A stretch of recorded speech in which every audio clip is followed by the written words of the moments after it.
Balimao Anyakuma, très urgent. Balimao billet dimanche 15 juin 2025. Balimao, l'air est très grave. Malion, Janfam Beka préparé Mali contre Assimi Gota, ka dernière chance de Baboulou. Abseka Mali Boboul la Tchouamina. Ambe Assimi critiqué, mais ambe solution fanadi. Ni watina, Malion. Nasini Malion Frangon ni watina Mali Kobe Banhala teme. Meka tien de Fanyana wala, a quel anticédé. Comme nous meka préparé, Yananga Tanya fait follow. Me fait follow Malion. Fin d'obé follow mo kala anga Django la me. Fin d'obé olu kadabla. No ma dabla wallahi niya ye bi. Anya bala ma bamachi wale mo be ka fanga do soro. Asimi Gota obe ka kodo ke dogola me aka into fo video la. Mbotu e follow bi ntera kunguka. Abe ka munga adabla de. Amani Malion yede be dauma.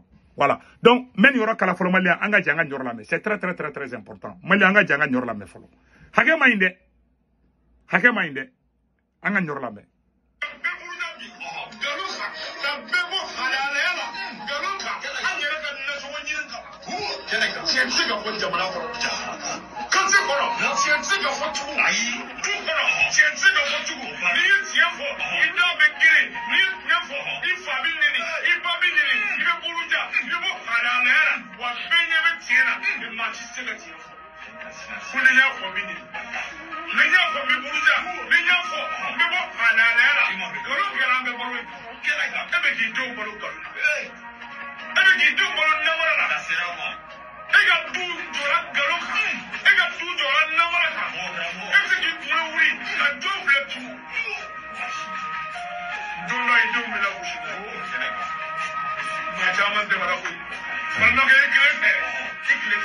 Ayala mede.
Abela jele kuma mesan.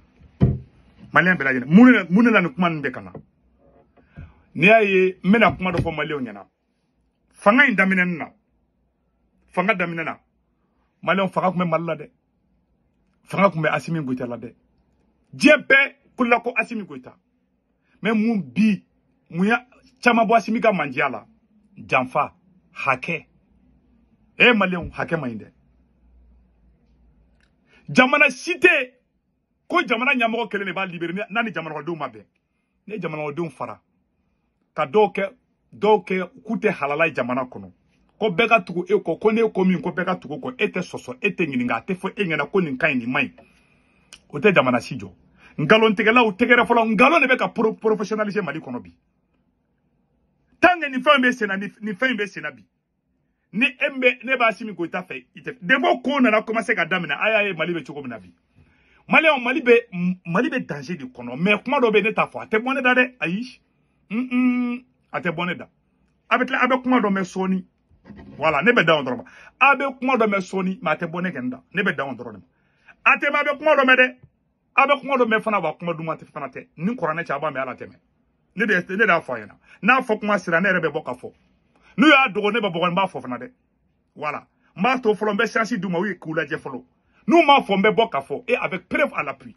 je vous dis ça aujourd'hui so so bakate ngakuma la mu me ka ke molu ya ko de la beninga jana teke et puis a on ala che akani ni video la meban ay ni fara meban abura 4h35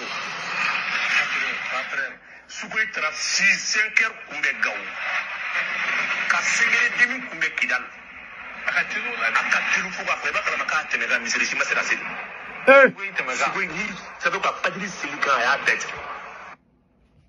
aw ni ala cɛ ko irisiw ye avion min di Mali ma ko wulila Bamako 4 heures ko 5h30 ko sera Gawo ko misiri ko masi ma se ka seli ko mankan bolo masa ni ngalontigalaw de ne kadu ye quoi ala bɛ se ka barika don jamana na cogo jumɛn et puis mɔgɔ ma yɔrɔ kelen faamuya Assimi Goïta avec la chute des 5 généraux o maa duuru Assimi bɛ ka sɔrɔsi maa duuru a bɛ k'u bɛɛ de a bɛ n'u mɔgɔ duuru de bɛ na bin u bɛɛ bintɔ dingɛ kɔnɔ Assimi Goïta de bɛ ka baara kɛ fanga bɛ ka di banbaaciwale mɔgɔ ma bi cɛ tɛ muso tɛ Assimi Goïta de b'a kɔfɛ je vous dis ça aujourd'hui stop don't come go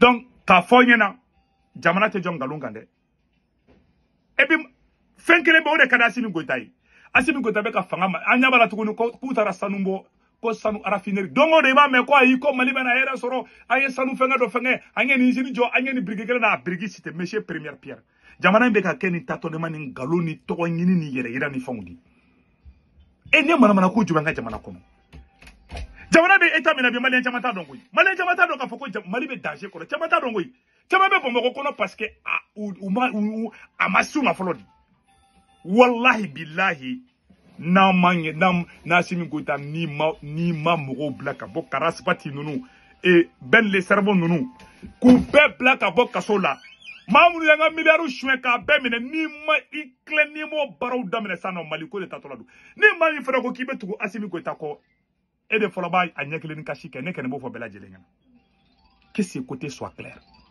n b'o fɔ bɛɛ lajɛlen ɲɛna n b'o fɔ bɛɛ ɲɛna bɛɛ k'i hakili sigi o kan dɛ ala sago aw sago ni ŋɛnɛ ne ka kuma ye ka ɲɛfɔ bɛɛ lajɛlen ɲɛna an kana sɔn an ka jamana ka to nin sira kan wallahi banbaaciwale mɔgɔ ninnu u ka mɔgɔ ninnu maliyɛnw kɛlen bɛ ka baara jugu labɛn dɛ caman b'a kalama mun bɛ ka préparer Mali contre la n'Assimi ma bɔ hakɛ kɔnɔ mun de Assimi filɛ nin ye k'i sigi k'i imaginer ka baara kɛ à long terme a kunkolo t'o baara kɛ o kunkolo t'a la quoi Assimi bɛ jeni ka ɲimi de fɛ ni n ye nin kɛ bi n bɛ nin tɔgɔ sɔrɔ sini le monsieur ne travaille que ça ka bɛɛ kɔ don ɲɔgɔn na ka bɛɛ fara ka dɔw kɛ ka ngalontigɛlaw ta mɔgɔlankolonw ta k'olu sankɔrɔ ta ka mɔgɔ ɲɛnamaw lagosi mɔgɔ minnu kunkolo man d'ale ye k'olu don kaso la mɔgɔ minnu kunkolo ka di olu ka to kɛnɛma olu b'u sago kɛ olu bɛ tɛmɛ limitiw dépasser i m'a ye depuis ko daminɛna dɔrɔn i m'a ye banbaaciwale mɔgɔw ye fanga sɔrɔ Mali kan kɔma bɛ ka kɛ Mali fan bɛɛ bi